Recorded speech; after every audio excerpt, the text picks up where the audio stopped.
Salve investidores, sejam bem-vindos a mais um vídeo aqui do canal Dayholder. Eu sou o professor Ângelo. Hoje nós vamos falar sobre ações do Banco Santander, dividendos milionários, ou melhor, bilionários na conta. Então vamos falar um pouquinho sobre as ações SAMB 11, SAMB 4 ou SAMB 3. E no final do vídeo eu vou te falar por que eu vou ou não continuar com as ações do Banco Santander. Será que eu vou trocar? Fica até o final para conferir. Meus caros, está aqui o gráfico das ações Santander.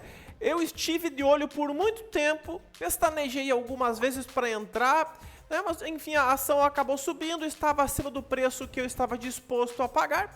Aproveitei para colocar aqui na queda da pandemia na minha carteira, né? Hoje ela tem aí um desempenho bastante interessante e eu tenho aqui por enquanto, tá, 4,6% da SAMB 3, tá? Eventualmente eu faço trocas entre SAMB 3 e SAMB 4.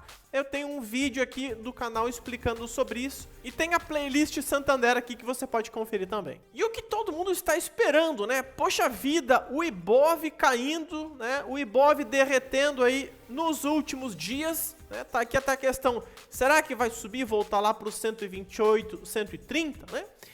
E o pessoal está aguardando o balanço, assim como eu, né? Observando aí o resultado da empresa para entender o que elas vão entregar daqui para frente. E a ação que divulgou agora um dos primeiros balanços foi Santander. A divulgação dos resultados já está disponível lá no RI do terceiro trimestre de 2021. O balanço, no meu ponto de vista, né, foi bastante positivo. Nós tivemos aí o maior ROAE, né, que é uma espécie de retorno sobre o patrimônio médio, né, o maior retorno sobre o patrimônio da história do banco. As campanhas da instituição estão conseguindo um bom engajamento dos clientes. As plataformas digitais aí do banco tendo bons desempenhos recordes. E aqui, pessoal, o que importa, né, os resultados. Eu vou mudar a câmera aqui para cima para não atrapalhar aí a visão de vocês. Então é isso aqui o que importa, pessoal. Como é que está a questão financeira de clientes, entrega de produtos do banco? As margens financeiras, comparando com o trimestre anterior, nós temos uma margem financeira crescendo. Então o Santander foi o banco que mais conseguiu crescer margem financeira, pessoal, nessa pandemia.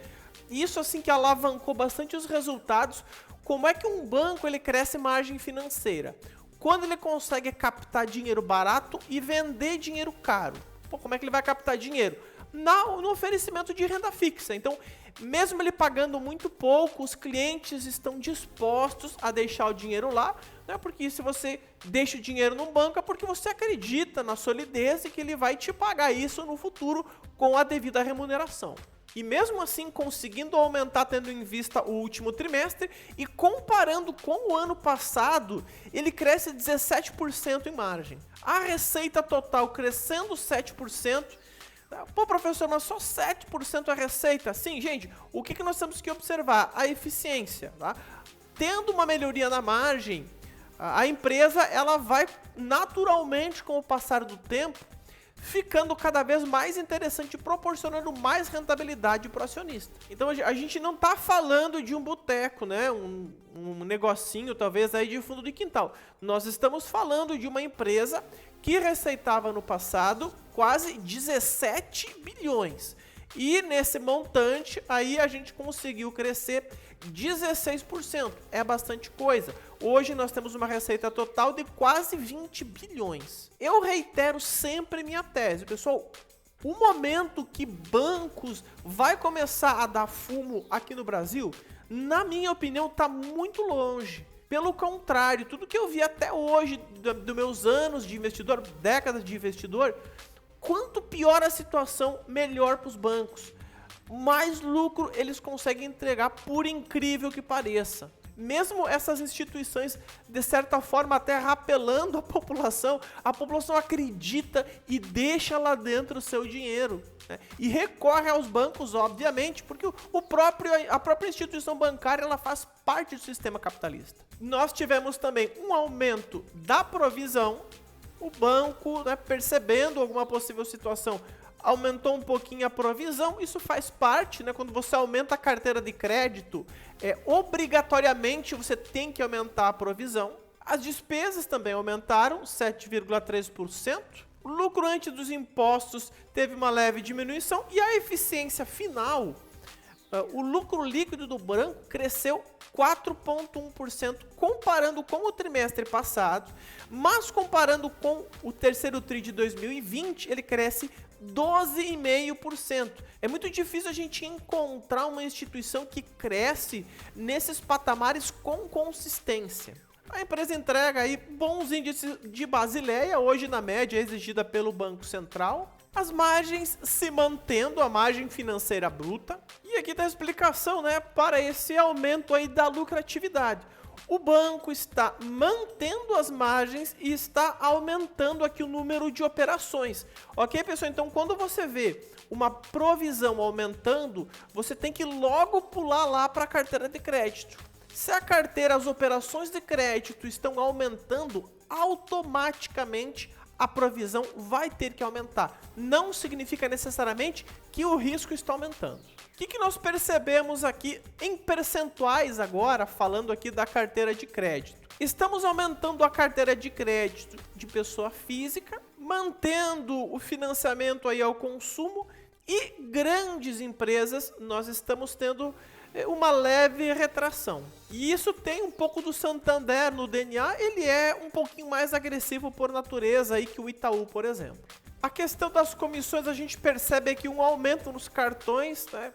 Poxa, o Santander tá dando um banho, pessoal, mas um banho no mercado inteiro com essa questão aí dos cartões. Aumentamos as operações de crédito e a corretagem e colocação de títulos no mercado. Interessante sempre acompanhar os índices de inadimplência entre 15 e 90 dias, pessoal. Isso aqui, inclusive, pessoal, é uma grande proxy para onde a economia vai andar. Vamos tomar cuidado se essa inadimplência que voltou a aumentar aqui agora no último trimestre. Vejam que essa dívida acima de 90 dias começa levemente a ter uma maior inadimplência. E o banco já está tomando os devidos procedimentos para ter aí o aumento das provisões. Vejam só que mesmo assim, né, a cobertura aí é bem forte, é 248% de PDD sobre as operações em atraso. Então é algo que tá bem tranquilo. Os bancos no Brasil, em geral, os maiores pelo menos, têm esse tipo de prática. E aí, de modo geral, as receitas de intermediação financeiras aí voltaram a crescer. O resultado da intermediação financeira, a gente tem mais ou menos aqui uma média do banco. As receitas da prestação de serviço aí também estão na média. E o lucro, apesar de todo esse ambiente nebuloso, o banco está entregando lucro bem tranquilo. Teve aquele trimestre de PDD e agora está apontando aí para cima novamente. E aí, pessoal, duas questões muito interessantes para a gente falar sobre o banco. O primeiro, pessoal, o que na verdade é um complemento ao segundo item que eu vou falar daqui a pouquinho. Pessoal, 3 bilhões de reais em dividendos. Então nós estamos falando aqui de dividendos bilionários, aqueles dividendos intercalares. E na data aqui da Assembleia Geral, né, aprovou esses dividendos, vai pagar 38 centavos por SAMB 3, 42 centavos por SAMB 4, então tem que fazer esse cálculo, que eu gosto de fazer esse equilíbrio para ter sempre um dividendo mais interessante. E para Unity, que é uma PN e uma ON aí, aqui, ó, uma unit corresponde a uma ordinária e a uma preferencial. Então, esses aqui são os dividendos. Como nós temos aqui a SAMB 3, estamos ganhando 38 centavos. The yield on cost hoje aqui, deixa eu ver aqui, estamos recebendo 6,6. O dividendo recebido neste momento no nosso PM é 14,70. 0,39, vamos colocar, dividido por 14,77. Vezes 100, nós temos um dividendo de 2,6% só com este pagamento. E a segunda questão, meus queridos, por que eu falo tanto de ação de banco? Porque, pessoal, esse tipo de ação é ação que o cara, em momentos como esse, vejam que a bolsa não caiu nada, tá? E muita gente com medo. Isso é normal, o investidor iniciante, ele ainda não tem aquele traquejo, mas a bolsa não caiu nada. Tá? Dos meus anos aí de bolsa, o que eu posso falar para vocês? Esse período aqui, ó, de 2009, 10 aqui até 2015, nós passamos aí 5 anos com bolsa em queda. A bolsa caiu 50%. Vejam que essa queda agora, ela foi até um pouquinho mais intensa.